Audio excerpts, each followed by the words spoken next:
Hey guys, I'm just checking in.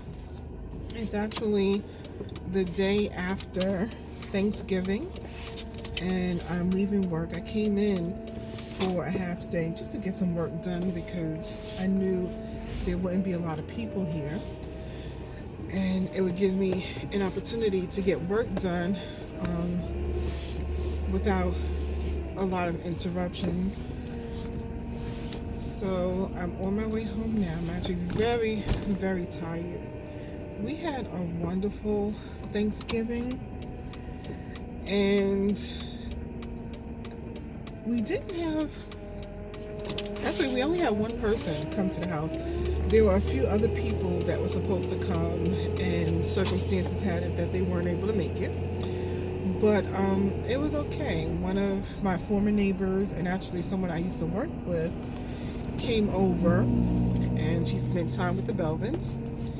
And she actually, she just sent me a text message also a few minutes ago to tell me that she was thankful that I invited her and she had a great time with our daughter, KL, who loves to entertain. KL, prior to our friend coming, KL said to me, she was wondering who was coming. I said, I don't know. We have invited a few people, but whoever shows up, we'll have fun. So KL said to me that she wants to make sure that she's a good hostess. And she certainly was. She was such a good hostess. When our friend came in, she asked to take her coat so she could hang it out. She asked if she would like something to drink.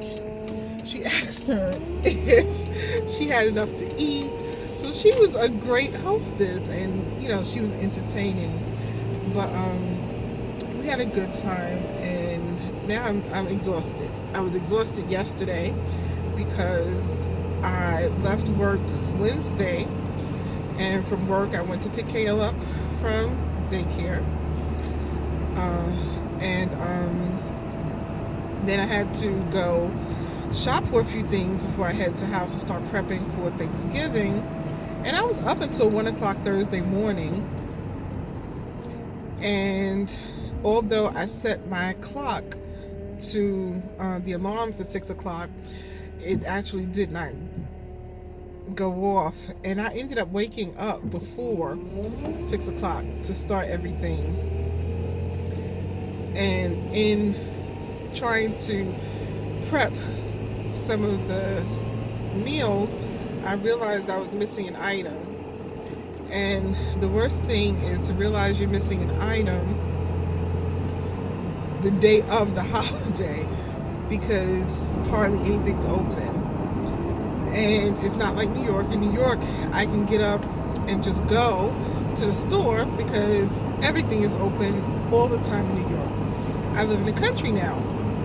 So I dreaded heading out to see what was open, or I would have to go all the way to the Walmart where I know everyone was headed. So I jumped in the car, started driving, and noticed on my way less than a mile away from the house, the Walgreens was open. And I said, okay, great, they're open, so maybe I can find what I'm looking for. And they actually opened up at 7 o'clock, and it was about 7:15. So they did not have what I wanted. And then I realized the Dollar General, which also opened up at 7 o'clock, was also open. And they had exactly what I was looking for. So that saved me a 3-mile drive to Walmart that I knew would probably be crowded. And then I went home and started preparing the meals. And I prepared one dish that I had never made before, and it came out pretty good. I got a recipe from online, loaded potatoes. And it's basically baby potatoes with cheddar cheese, bacon, and onions and garlic. And it was very delicious. I also made some collard greens, which I enjoyed, some cabbage and carrots, not cabbage and rats, cabbage and carrots. I overcooked the turkey.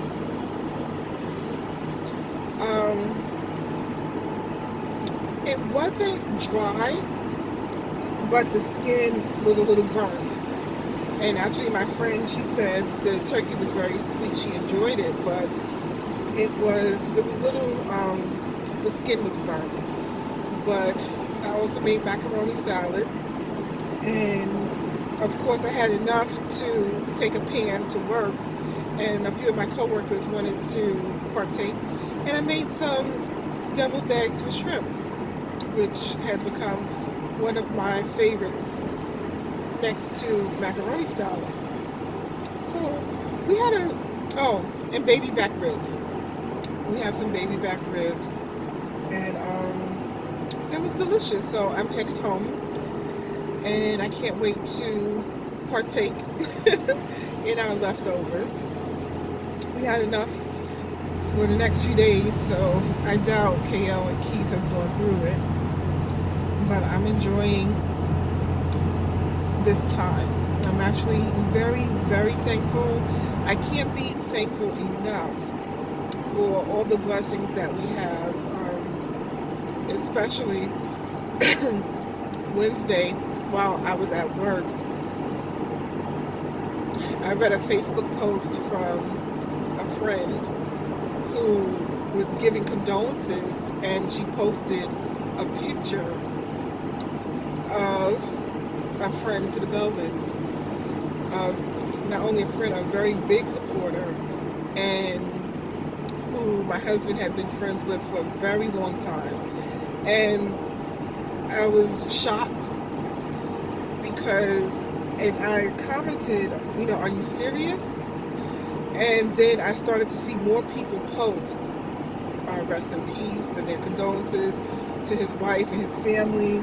And I'm thinking, oh my gosh, I have to call my husband. And then I saw that he was murdered the morning before Thanksgiving, about 4 o'clock in the morning, in Virginia, Newport News, Virginia.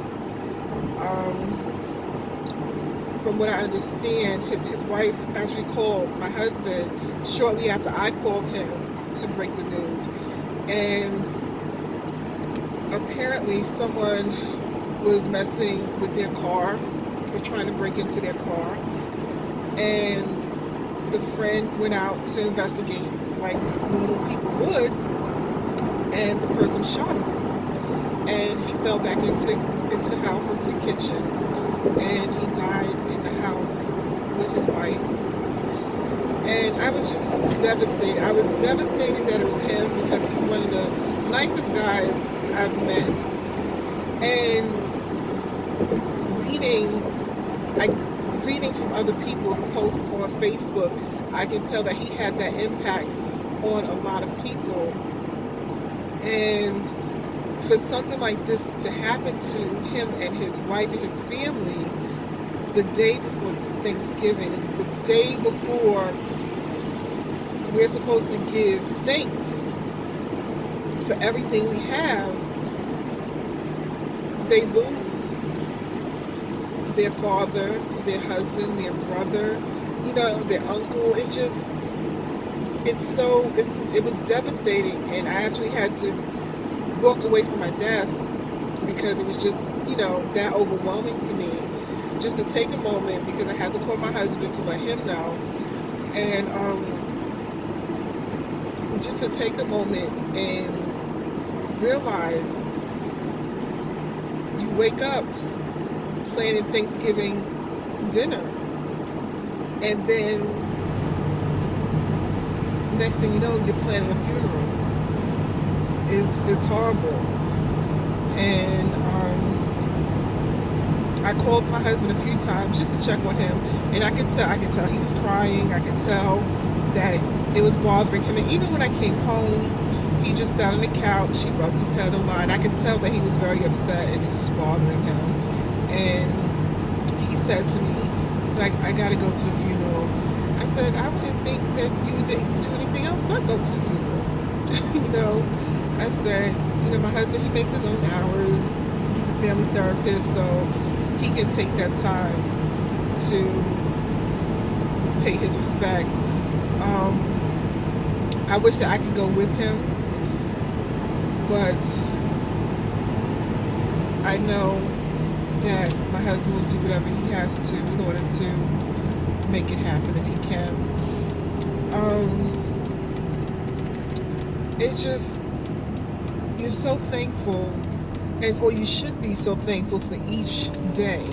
And I try to instill that in our daughter, KL. And she understands. She's only 5.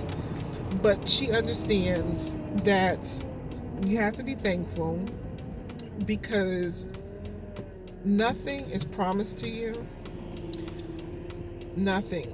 Your life for tomorrow is not promised to you. Your job, the clothes on your back, your home, all of it can be gone before you even know it. And sometimes we don't stop and think about that. We don't stop and take it into consideration that everything we have is a blessing and that we should be thankful. And too often we come across with the idea that we want more or we don't have enough. But we just need to be thankful for everything that we have, everything that was given to us and that we've been blessed with. And that's the message that I wanted to share today. We're still getting the house together, and we still have some boxes to get rid of. We just ordered 2 storage cabinets. One was delivered Wednesday and one is supposed to be delivered today. They actually both were supposed to be delivered Wednesday, but one of them was damaged before it was put on the truck. So we could start getting rid of the remaining boxes, because most of the things that are in boxes now are things that were in our storage closet where we lived before, and we didn't have a space to put them now. So that is what we're working on, and I'm going to share some more videos soon of us basically getting our home together. So I have arrived home. I'm going to go in, have something to eat, say hello to the family, and get some rest. So thank you for tuning in, and I'll talk to you later.